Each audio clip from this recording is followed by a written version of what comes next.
भारत का सबसे तेजी से बढ़ने वाला रियल एस्टेट मार्केट मुंबई या दिल्ली नहीं बल्कि नागपुर है। नागपुर सिर्फ भारत के केंद्र में स्थित नहीं बल्कि अब यह देश का लॉजिस्टिक्स हब बन रहा है। आखिर एक शांत ऑरेंज सिटी अचानक भारत की रियल एस्टेट गोल्डमैन कैसे बन गई? आज हम उस बड़ी तस्वीर का विश्लेषण करेंगे जो नागपुर को बदल रही है। ये कहानी है नागपुर की, एक ऐसे शहर की जिसे बार बार भारत का अगला बड़ा शहर कहा गया, जिसके लिए 3,994 करोड़ की योजनाएं बनी, जिसके लिए बोइंग ने यहाँ कदम रखा और फिर चला गया, जिसके लिए हजारों किसानों ने अपनी जमीन दी एक वादे के बदले। ये भारत का अगला इकोनॉमिक पावर हाउस बन रहा है। इस वीडियो के अंत तक आप खुद तय करेंगे क्या नागपुर पुणे और हैदराबाद को पीछे छोड़ देगा। तो बने रहे वीडियो के अंत तक। चलिए शुरू करते हैं। Chapter 1, the old versus new Nagpur. Nagpur पहले सिर्फ ऑरेंज सिटी था, देश के केंद्र में एक छोटा शांत सुकून भरा शहर। लेकिन 2024-25 में यह शहर इंडिया का लॉजिस्टिक्स और बिजनेस हब बन चुका है। $798 मिलियन का मेट्रो फेज 2 और भारत का सबसे बड़ा इकोनॉमिक प्रोजेक्ट मिहान, यही इस बदलाव की कहानी है।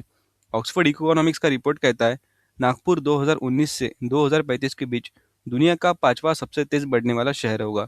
Average growth rate 8.41%। नागपुर और यहाँ की राजनीति भारत की दिशा तय करती है। इसके लिए हमें दो नेताओं को समझना जरूरी है, क्योंकि नागपुर की हर बड़ी योजना इन्हीं दोनों के नाम से जुड़ी है। सबसे पहले बात करते हैं नितिन गडकरी की। केंद्रीय सड़क परिवहन मंत्री और 5 बार नागपुर से एमपी रह चुके मिहान के सबसे बड़े चैंपियन। हाईवे जिनके नाम पर बनते हैं। Gadkari the flyover man of India, वो इंसान जिसने पब्लिक प्राइवेट पार्टनरशिप का बीओटी मॉडल इंडिया में इंट्रोड्यूस किया। मुंबई पुणे एक्सप्रेसवे जिनकी देन है। और समृद्धि महामार्ग, नागपुर की मुंबई से जोड़ने वाला 701 किलोमीटर का हाईवे, उनका सबसे बड़ा ड्रीम प्रोजेक्ट। और दूसरे है देवेंद्र फडणवीस, महाराष्ट्र के chief minister, Nagpur south west के एमएलए। देवेंद्र फडणवीस 27 साल की उम्र में मेयर बने, फिर अपोजिशन लीडर और फिर चीफ मिनिस्टर। नागपुर की हर बड़ी investment, IIM, AIIMS, triple IT उनके कार्यकाल में आई। नितिन गडकरी और देवेंद्र फडणवीस ने नागपुर का कायापलट कर दिया। हर बड़ा इंस्टीट्यूट आज नागपुर में प्रेजेंट है। ये सब उन्हीं की देन है। Chapter 2, the infrastructure revolution. अब बात करते हैं उस रिवॉल्यूशन की जिसने नागपुर को आज लॉजिस्टिक्स हब बना दिया है। थ्योरी यह है, अगर नागपुर को मुंबई से फास्ट कनेक्ट करो तो मुंबई का कैपिटल और इन्वेस्टमेंट नागपुर तक फ्लो करेगा। Logistic companies, warehouses, cold chains सब नागपुर के पास आएंगे और जहाँ इन्वेस्टमेंट आती है वहाँ जॉब्स आती है। सबसे पहले बात करते हैं समृद्धि महामार्ग की। समृद्धि का महामार्ग नितिन गडकरी का फ्लैगशिप ड्रीम। लेकिन यह सिर्फ एक रोड नहीं, यह इकोनॉमिक थ्योरी है। 701 किलोमीटर का हाईवे और 55,000 करोड़ की इन्वेस्टमेंट। यह 701 किलोमीटर लंबा एक्सप्रेसवे मुंबई और नागपुर की दूरी को सिर्फ 8 घंटे में समेट देता है, जो पहले 14 से 16 घंटों की थी। और फिर आता है मिहान, नागपुर का multi modal logistics park, MMLP, अब कमर्शियल ऑपरेशंस के लिए तैयार है, जो पूरे मध्य भारत के माल परिवहन को बदल देगा। नागपुर का मिहान 4,000 हेक्टेयर में फैला है प्रोजेक्ट भारत का सबसे बड़ा मल्टी प्रोडक्ट SEZ है। यहाँ बोइंग का MRO सेंटर और बड़े IT कैंपस पहले से ही 30,000 से ज़्यादा लोगों को रोजगार दे रहे हैं। Chapter 3, the future outlook. 2025 में महाराष्ट्र सरकार ने एक नया अनाउंसमेंट किया। न्यू नागपुर 700 हेक्टेयर का एक new urban development project. NMRD यानी Nagpur metropolitan region development authority इसे डेवलप करेगी।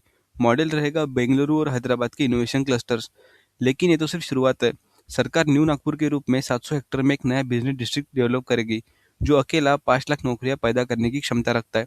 सिर्फ इंफ्रास्ट्रक्चर ही नहीं, नागपुर अब स्टार्टअप्स का भी घर है। AI पावर टेक्नोलॉजी से लेकर क्लीन एनर्जी तक यहाँ के 20 बड़े स्टार्टअप्स भारत के एंटरप्रेन्योरल मैप को बदल रहे हैं। Chapter 4, the pay of. संक्षिप्त में कहें तो बेहतर कनेक्टिविटी, कम लागत और सरकार का बड़ा निवेश नागपुर को भारत का अगला बड़ा ग्रोथ इंजन बना रहा है। कुछ चीज़ें काम कर रही है।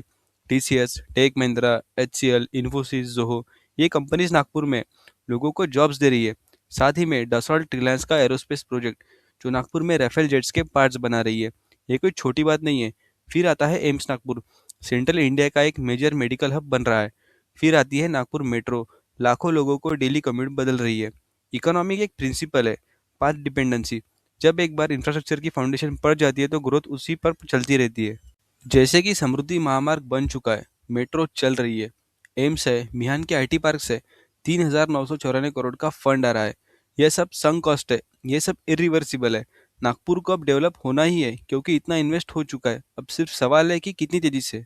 नागपुर की कहानी न सक्सेस की है न फेलियर की। ये कहानी एक शहर की जो अपना वक्त मांग रहा है। एक शहर जो ज्योग्राफी से डेस्टिनी बनने की कोशिश कर रहा है।